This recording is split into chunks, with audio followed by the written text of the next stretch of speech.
اس کے علاوہ علامہ راجہ ناصر نے اس کی فیصلے کی شدید مذمت کی ہے. آپ نے امین شہیدی کو سن لیا ہوگا ٹیلی ویژن میں کہ انہوں نے کہا کہ یہ صرف تجاوز نہیں کرنا ہے کہ آئین یا شریعت سے تجاوز کیا گیا، یہ آئین، شریعت، قانون اور سب کو دفنایا گیا ہے، سب کو پامال کیا گیا ہے. اور آپ اگر سورہ بقرہ پڑھیں اور ذرا تفسیر میں جائیں تو اس میں بڑی ایک ایک ورڈ کی وضاحت کی گئی ہے، ایک ایک ورڈ بڑی کلیئرٹی سے بتایا گیا. اس میں تمام مسائل، نکاح سے لے کر طلاق تک کے تمام مسائل کو ڈسکس کیا گیا ہے.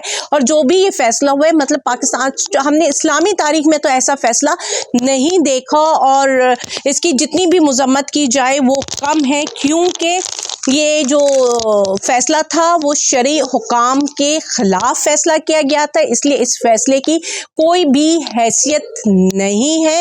اور عمران خان بقول یہ تمام مفتی اور جتنے بھی فقہ ہیں، ان کے بقول عمران خان اور بشرا بی بی زوجین ہے، ان کا نکاح ختم نہیں ہوا ہے. کسی کے بھی حکم نامے سے، کسی کے جج کے کہنے سے کوئی میاں بیوی رہنا بند نہیں ہو سکتے ہیں. مطلب کوئی جج کہہ دے اٹھ کر کے جی تمہارا نکاح ختم ہو گیا، تو ایک میاں بیوی جو شرعی لحاظ سے جن کا نکاح ہوا ہے، تمام قانونی ضوابط انہوں نے پورے کیے ہیں، اس کے بعد وہ ان کا جو نکاح ہوا ہے وہ rules and regulation as per laws کے حساب سے، اسلامی قوانین کے حساب سے، تو کوئی بھی جج کھڑا ہو کر یہ نہیں کہہ سکتا کہ تم میاں بیوی نہیں ہو.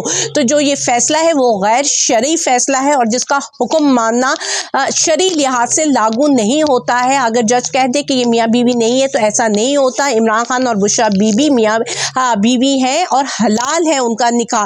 اس کو آپ اللیگل، اللیجیٹیمیٹ نہیں کہہ سکتے، اس کو آپ وائڈ نہیں کہہ سکتے ہو.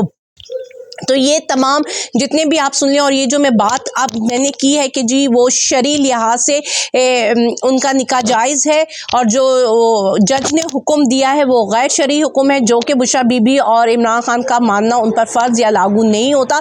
تو یہ میں نے پوچھ کر اور سب سے رائے لینے کے بعد یہ بات کہی ہے. اس لیے مجھے پورا دن لگا، کیونکہ میں صرف ایک کی بات جان کر کے، ایک مولوی نے یا ایک مفتی صاحب نے مجھے یہ کہہ دیا، میں نے کوشش کی ہے کہ میکسیمم کی میں رائے لے سکوں، اور جن کا سب میں ایک لائن ہو، میں اس بات کو کہوں جو میکسیمم نے کہا ہے. تو یہ میں میکسیمم کی رائے آپ لوگوں تک پہنچا رہی ہوں. اب آ جاتی ہوں اگر میں اس کا قانونی پہلو ڈسکس کرنے میں، جو کہ کہہ رہے ہیں جی 496 کے تحت انہوں نے سیکشن کے تحت یہ فیصلہ سنا ہے، جس میں 7 سال کی سزا اور جرمانہ دیا گیا ہے. اور باقی جو کہ صحافی ہیں، جب میں ان کی پوسٹ اور ان کی صحافت پڑھتی ہوں تو مجھے انتہائی دکھ ہوتا ہے کہ انہوں نے صحافت کو کس شرمناک حد تک گرا چکے ہیں.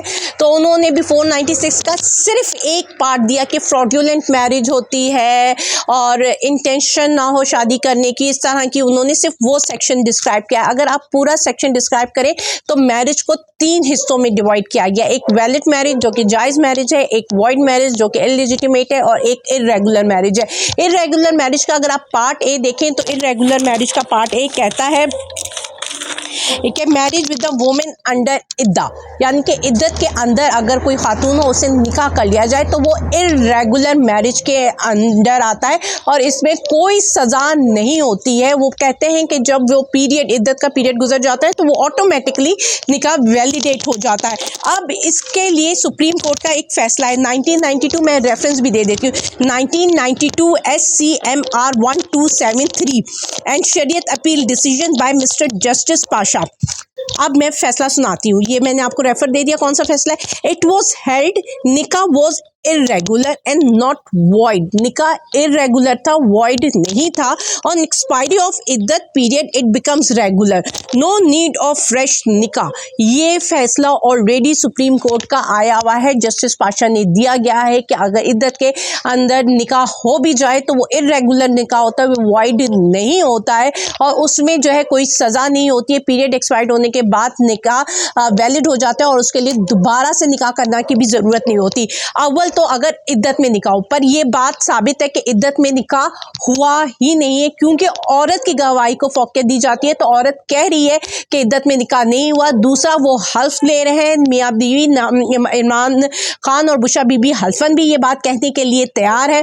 اور دوسری طرف ایک اور پوائنٹ جو اس میں کہا گیا ہے کہ جو مینسٹریل سائیکل ہوتی ہے، پیریڈ سائیکل ہوتی ہے عورت کی، اس میں ہمیشہ عورت کی سنی جاتی ہے، یہ عورت کا معاملہ ہے، اس میں آپ کسی مرد کی کسی شوہر کی گواہی نہیں مانتے، لیکن یہاں پہ جج صاحب عورت کو کہتے ہیں تمہیں نہیں معلوم تمہیں کب ہوتا ہے، تمہارا شوہر تمہیں بتائے گا، تمہارا ایکس سابقہ شوہر تمہیں بتائے گا تمہیں کب ہوتا ہے۔ تو یہاں پہ جج صاحب نے سابقہ شوہر کی گواہی لی ہے اس کی ذاتی چیز کی جو ہے اس کے معاملے میں، تو بڑی عجیب سے ڈیسیجن میں، مطلب یہ فیصلہ انتہائی شرمناک فیصلہ ہے، اور پتہ چلتا ہے کہ یہ صرف ایک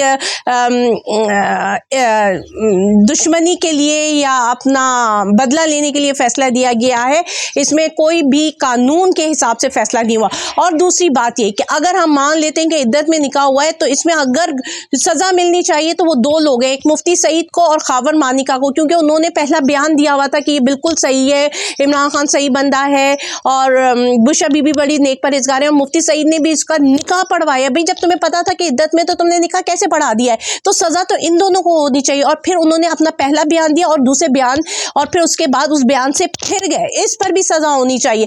تیسرا کہ جب یہ کیس کورٹ میں تھا اور عمران خان نے کہا کہ جی آپ ان کے بیان سنیے، تو پہلے تو بڑی چونچرا ہوتی رہی کہ جی کمپیوٹر خراب ہو گیا، آواز خراب ہوگی، نہیں آ رہی، پھر اگر وہ چلا تو جیسا آپ خود بھی مسکراتے رہے، تو بھئی آپ انویسٹیگیٹ تو کرتے ہیں اس بات کو، ان سے بیان کرتے، ان کو جرح کرتے، ان کے وکیلوں سے جرح کرتے کہ آپ نے پہلے یہ بیان دیا، اب آپ مکر کر یہ بیان دے رہے ہو، تو آپ کے کون سے بیان کو صحیح مانا جائے؟ جس طرح مفتی عابد صاحب نے بھی کہا کہ ایسے لوگوں کی گواہی جو ہے وہ مردود گواہی کا مطلب کنسیڈر ہی نہیں کی جاتی، انلیگل گواہی ہوتی ہے، ان کے بیان کی کوئی حیثیت نہیں ہوتی۔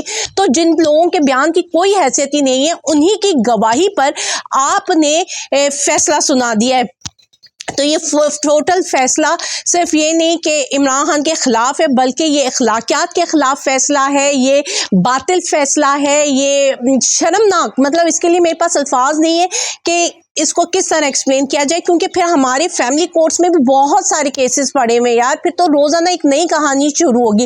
اور پھر اگر آپ کو اتنا ہی اسلامی قانون ہے تو پھر ہر اسلامی قانون پر دے، پھر آپ زنا پہ سنسار بھی کریں، وہ شخص، وہ عورت جس نے 20 سال پہلے زنا کیا، پھر اس کو بھی سنسار کریں، کیونکہ جب 6 سال کا نکاح جو ہے آپ وائڈ قرار دے سکتے ہیں، تو پھر 20 سال پہلے والے زنا پر بھی آپ کو سنسار کرنا چاہیے۔ شراب نوشی یہاں پہ ملک میں نہیں ہونی چاہیے، چور کے ہاتھ کاٹنے چاہیے، تو پھر تمام میں سارے اسلامی قانون نافذ کروائے جائیں۔ لیکن یہ شریعت کے نام پہ جو یہ فیصلہ کیا گیا ہے، بہت پورے مسلمان ہونے کے بعد جو ہے سر شرم سے جھک جاتا ہے، اور اسپیشلی جب ہم اپنے ملک کے نام کے آگے اسلامی جمہوریہ پاکستان رکھتے ہیں، کیونکہ نہ یہ اسلامی ہے، اس فیصلے سے یہ ثابت ہو گیا کہ یہ اسلامی جمہوریہ میں، اسلامی مملکت میں تو یہ ایسے فیصلے نہیں آ سکتے۔ اور جمہوریت میں تو رائے کی اہمیت ہوتی ہے، اور ہم دیکھ رہے ہیں کہ ہماری رائے کی، ہماری باتوں کی کتنی اہمیت ہے، ہمارے سے مراد عوام کی باتوں کی، عوام کی رائے کی کتنی اہمیت ہے۔ تو یہ اسلامی جمہوریہ پاکستان نام لیتے ہوئے بھی اب شرمندگی ہوتی ہے، لوگ ہمارا مذاق اڑاتے ہیں۔ مجھے اجازت دیجیے گا، اللہ حافظ۔